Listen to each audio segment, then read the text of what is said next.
Hey gamers, Maniac here with GameAccess.net. I hope you enjoyed the Xbox One weekend we had on this YouTube channel and on my website. I decided that I should do this video after the fact on Monday because I kind of wanted to give a bit of my initial thoughts on the Xbox One. And I think that a lot of you guys, I mostly posted up substance but no analysis, if that makes any sense. I showed you what's coming out for the system, what's out for the system, what the system is capable of, but I didn't actually take the time to say what I thought about it. That's because I wanted to wait to do a video like this. I know that there are already reviews and previews out for the Xbox One by many of the major sites. I didn't see any of them. In fact, when I tried starting to read some of them, actually, especially the ones from the major sites, and after about a paragraph or a paragraph and a half, I just stopped. It just disgusted. And I'll tell you why. Because all the major reviews that the sites did, were early reviews. And I know they probably did it to get early hits, but here's the problem with that. And the reviews, as I was reading them, made it quite clear. These were not based upon final code under final conditions. So why are you writing the review now? You need to have some proper time to look at the final version 1.0 and use it under normal conditions, and that takes a couple of days after the system's official release. I was fortunate enough to have that experience. I was able to use the Xbox One on final code under normal final conditions. And I gotta say that I've got a lot to say about it.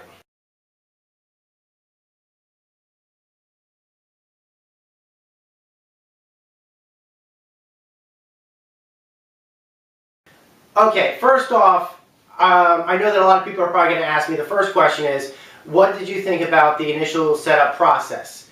And maybe I'll include, I actually did record that process. I didn't post it up because after I was looking at it, it was kind of dry and boring. But I might intercut sequences with this video.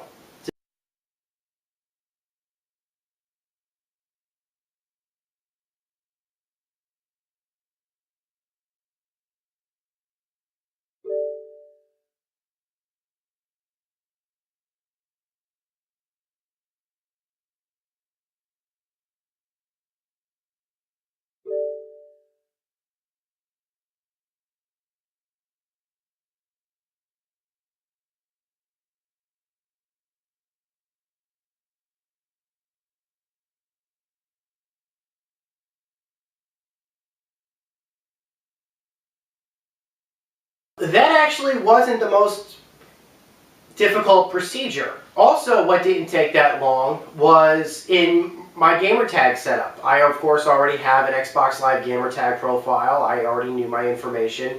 Logging myself in wasn't that difficult to process either. I just needed to log in the same way I would log into SmartGlass or something like that.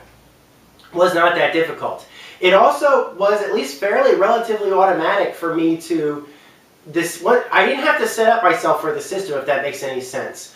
After my profile had been set up, the Kinect automatically recognized me, which I thought was kind of odd. I didn't have to stand in front of the Kinect like I did with the Xbox 360 and do my turns and everything else, if that makes any sense. You had to do that with the Xbox 360 during a Kinect calibration. This could be because Live still had my Kinect profile from the Xbox 360, or the Kinect has is able to seamlessly create a profile for somebody upon login, like with the user profile or something like that.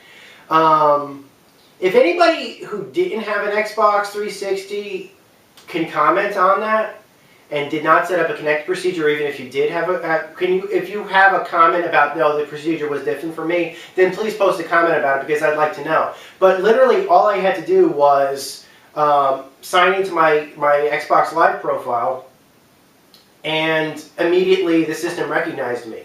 The one comment I have about this procedure is that the Kinect, even though it doesn't use real name and gamertag, I know that was a big complaint. I certainly am not one of those people that is complaining about it.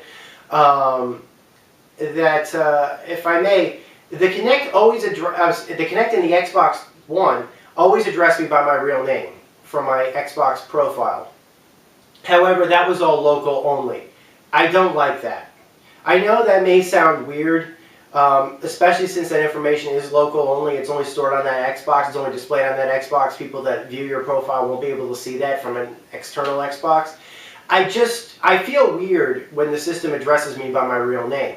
I would prefer that the system address me by either my gamer tag or by a nickname. And I went through every Xbox Live profile that I could through the One, and I could not figure out a way to change that.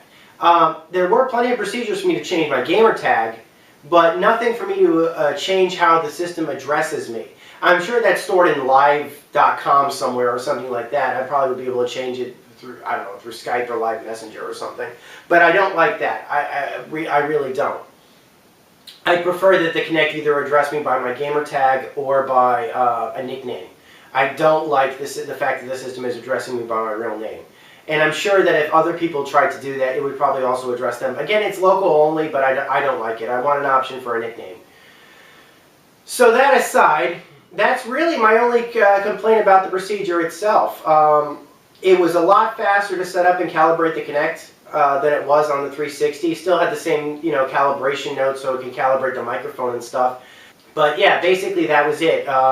It's a pretty seamless process for installing the update and setting up Xbox One and Xbox Live profiles.